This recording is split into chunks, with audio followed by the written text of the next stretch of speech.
You're listening to the Weather Channel Rimouski. Good morning, ladies and gentlemen, and welcome to your weather report on this Sunday, March 21st, 2010. On this first day of spring, the sun is upon us. We expect temperatures between 4 and 9 degrees Celsius. It will be sunny with winds up to 50 kilometers per hour. Everything is calm in Quebec, unlike our European cousins. Indeed, Iceland is going through difficult times because of the volcano Eyjafjallajökull, who is erupting since yesterday. For those who don't know, Iceland is located in northern Europe, in the mid-Atlantic. The volcano Eyjafjallajökull that I'm talking about is in South Iceland. This is the fourth time this volcano is erupting. It wasn't active for 189 years. There was no explosion. Since yesterday, a very fluid lava comes out easily from the volcanic vent, forming fountains and lava flows. A large cloud of smoke is moving towards the European continent. The volcanic ash cloud causes significant aviation problems. Indeed, this dust can block the turbines of aircraft.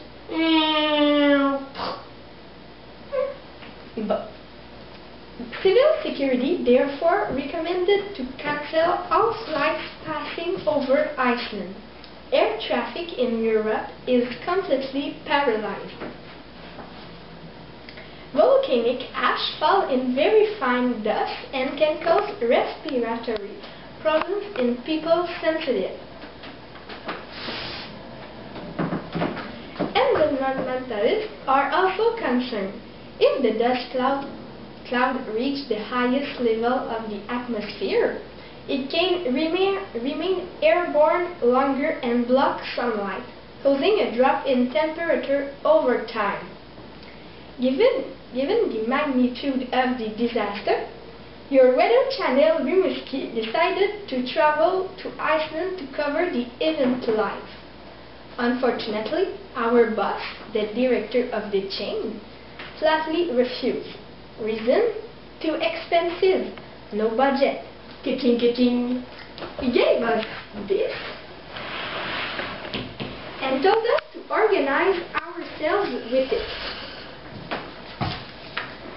So here, for you, dear viewers, we invited an international volcanologist, Melanie Reid, to come and give you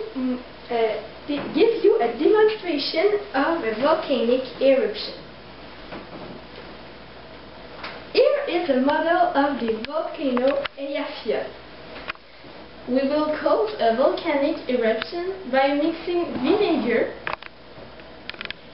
with 2 tablespoons of baking soda, with 1 teaspoon of dish soap, and a few drops of red dye and yellow. By pouring vinegar onto baking soda, the liquid flows like a real volcano.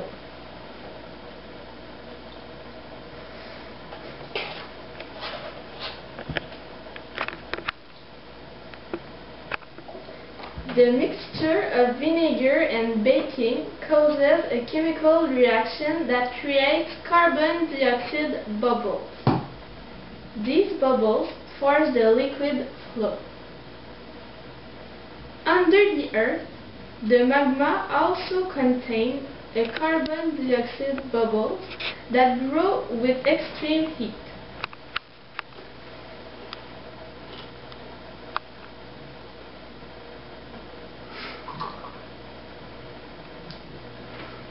They are pushing it outside the lava of the volcano. Now you understand. Sorry for laughing. We continue. Now you understand what is happening in southern Iceland. Stay tuned. After the break, Melanie Reid will give you more information about volcanoes. Whiskas Temptation.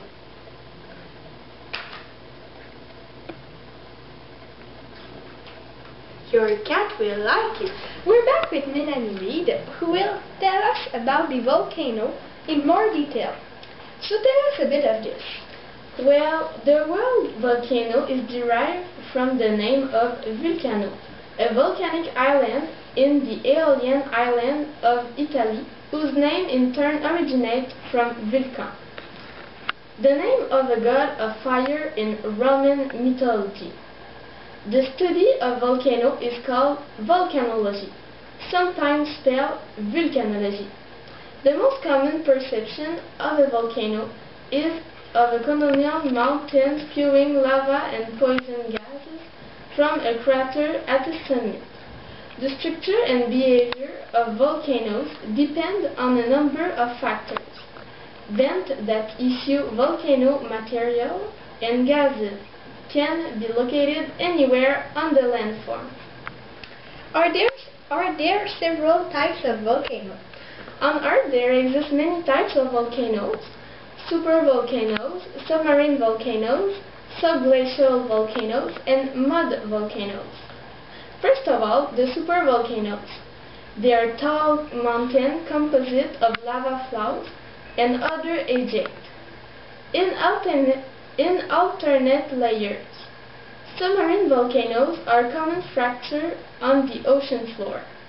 The subglacial volcanoes are under ice cap, and mud volcanoes are created by geo-excreted liquid and gases. Do you know how are they formed?